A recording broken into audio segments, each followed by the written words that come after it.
आते सभी ठीक हो, सभी में उमंग उत्साह है।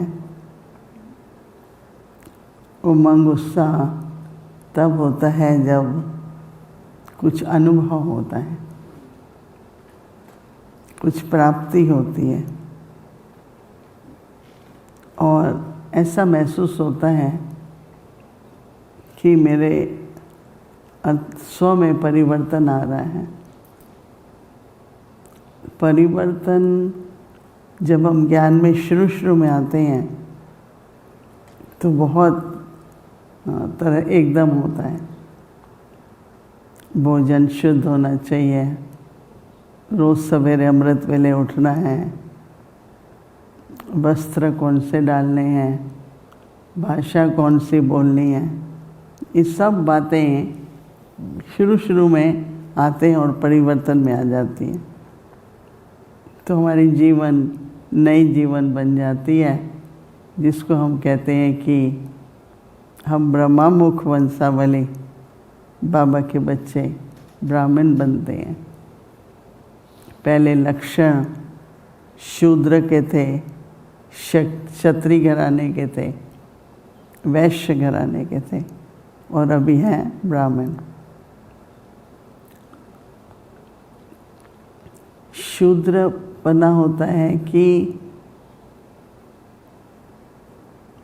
मनुष्य में कई तरह की आदतें होती हैं। झूठ बोलेगा और उसके लिए वो झूठ नहीं होता है, आदत हो जाती है ना हर बात की। सबसे बड़ी बात वो कहते हैं कि वो मन में दृढ़ता लाएगा, वायदा करेगा पर उसको पूरा नहीं करेगा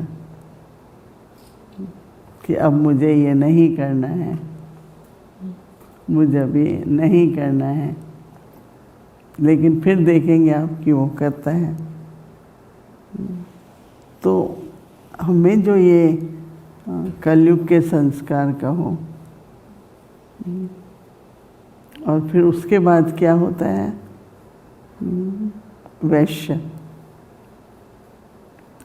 वैश्य हमेशा गाए हुए हैं, सौदा करते हैं। हर बात पे आप ये करेंगे तो हम ये करेंगे। कई लोग तो भोग भी बाबा को ऐसे लगाते हैं कि बाबा भोग लगाएंगे, ये ठीक कर दो। बाबा का है प्रेम से भोजन बनाओ, बाबा को खिलाओ। दिल से बाबा के पास जन्मदिन होता है, कोई भी जीवन में कुछ भी होता है, खुशखबरी होती है तो बाबा के साथ सेलिब्रेट करते हैं।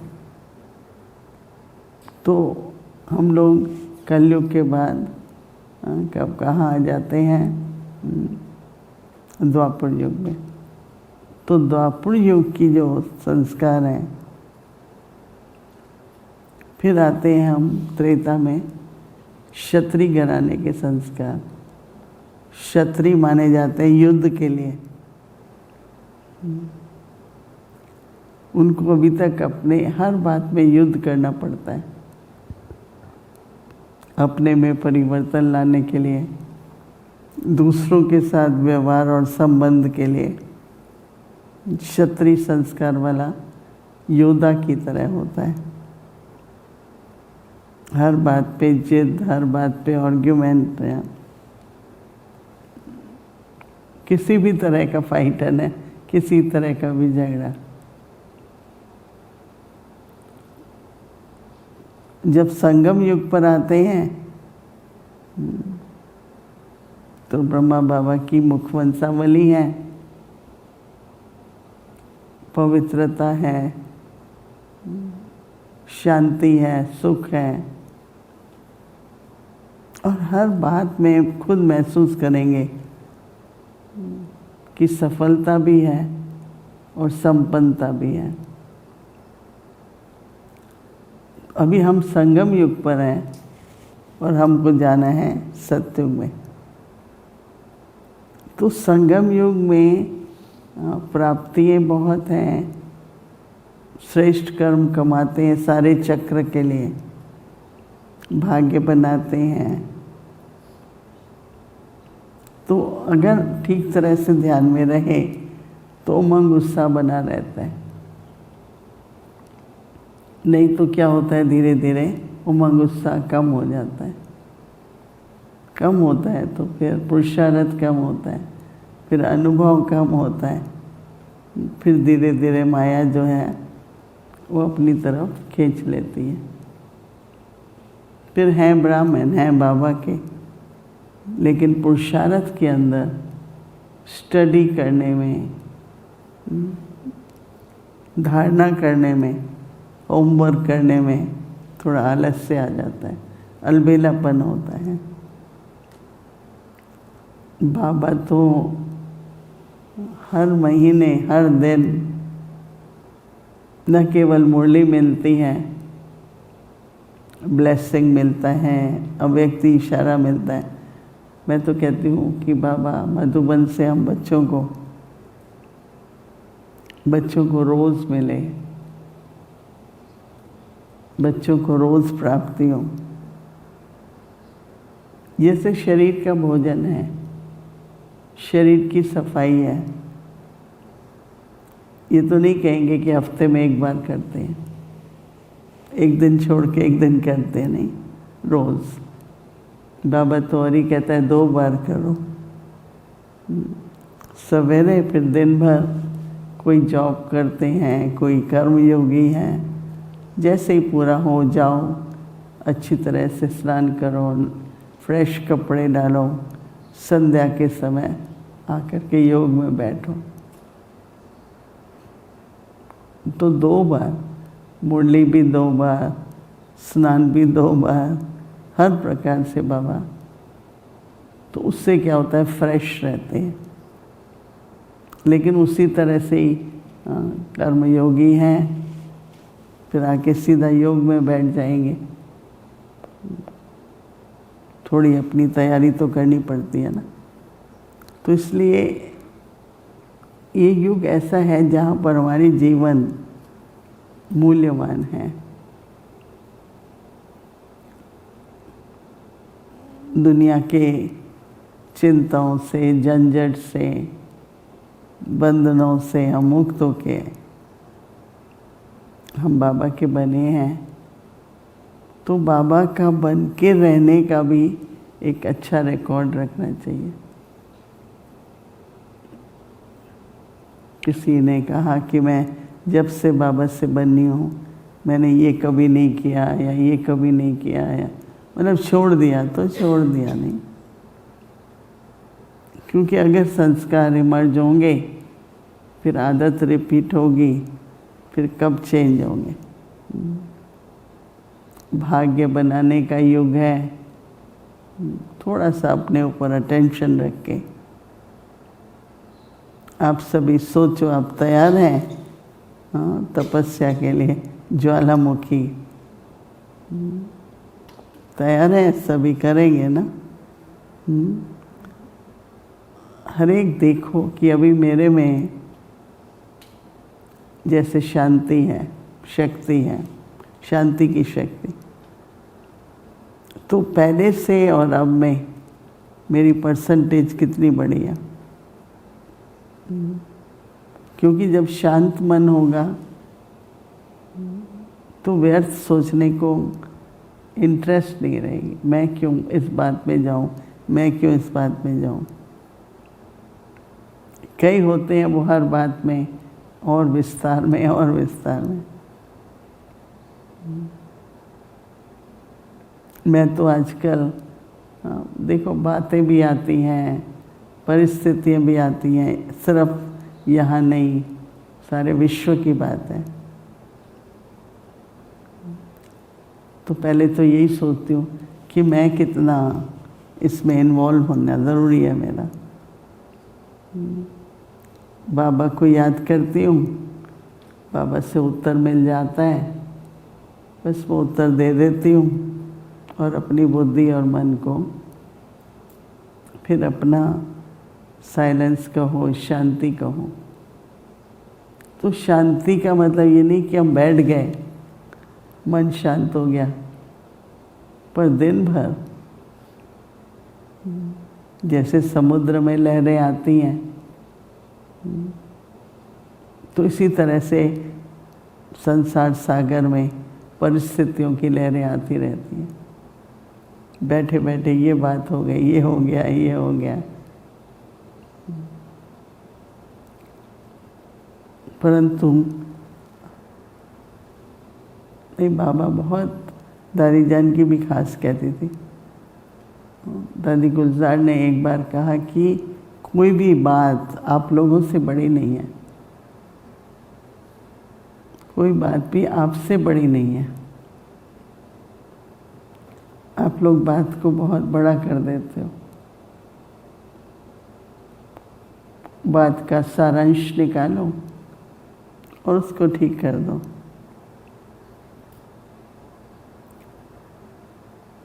बाबा ने कई बार मुरली में कहा है, बच्चे पहाड़ को राई बनाओ या रुई बनाओ, उसको उड़ा दो, न कि रुई को पहाड़ बनाओ। तो धीरे धीरे जब मन शांत होता है ना, तो कहाँ कितना संकल्प चलाएं,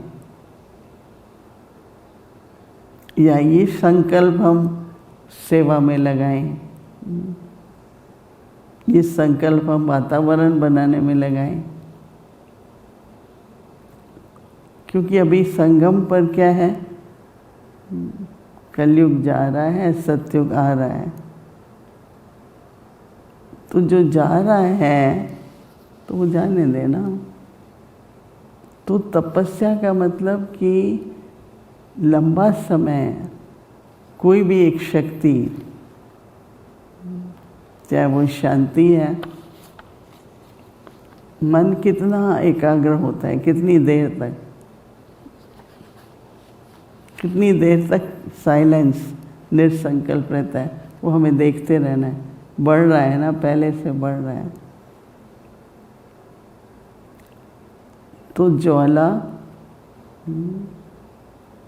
से पास्ट भी खत्म हो रहा है और ज्वाला की शक्ति से आगे के लिए भी भाग्य बन रहा है। तो थोड़ी गहरी बात है। अभी जुलाई का मास हम शुरू करेंगे, जिसमें तपस्वी मुहूर्त, योगी जीवन। तो इसलिए बाबा कहते हैं कि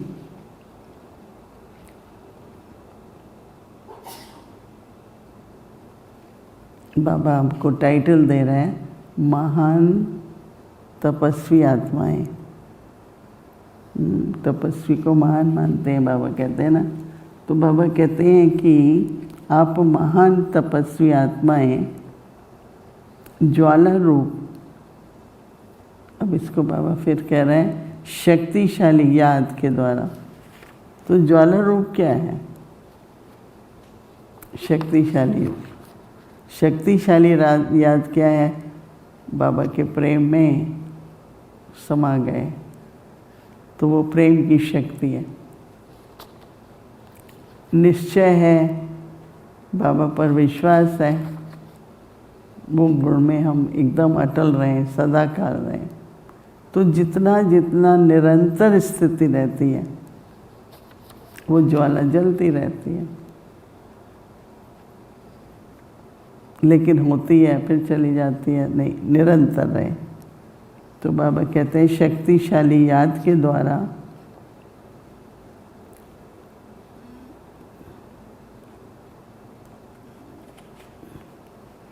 याद से क्या होता है?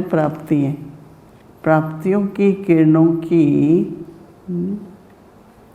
अनुभूति करो और करो। प्राप्ति हो रही होती है ना, तो मन लगा रहता है। इसलिए ज्ञान सिर्फ सुनने तक नहीं है, ज्ञान को हम योग में बदलते हैं। ज्ञान इसलिए है कि ज्वालामुखी बने, और योग से फिर क्या होता है? प्राप्तियाँ होती हैं। तो बाबा कहते हैं कि तुम खुद भी किरणों की अनुभूति करो और कराओ। तो बाबा कहते हैं आपका तपस्वी स्वरूप औरों को, अपना तपस्वी स्वरूप औरों को देने का स्वरूप है।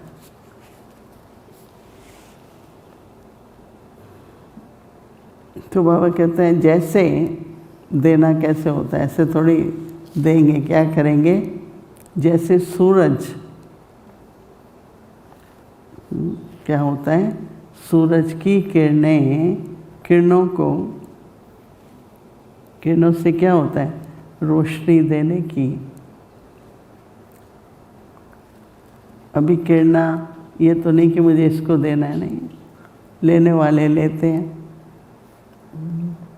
कोई सूरज में बैठ जाते हैं, कोई पर्दा लगा देते हैं। अपने ऊपर है ना, हम कितना लेते हैं। तो बाबा कहते हैं कि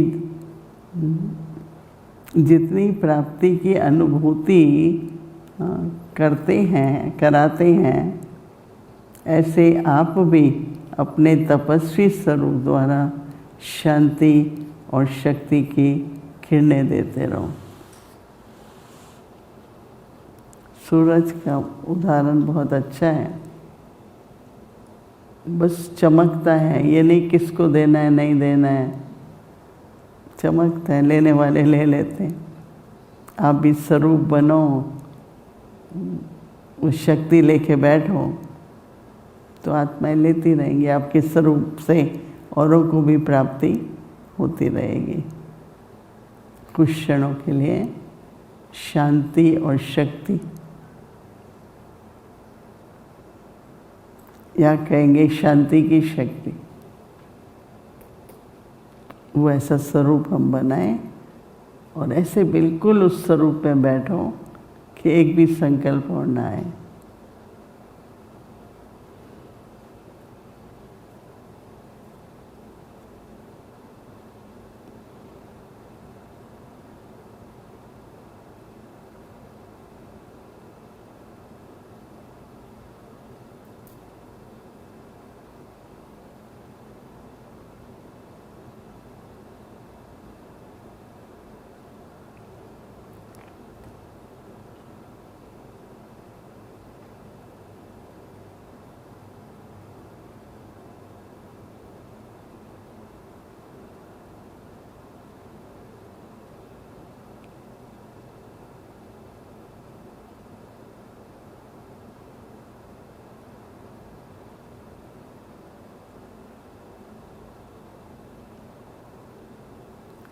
ओम शांति।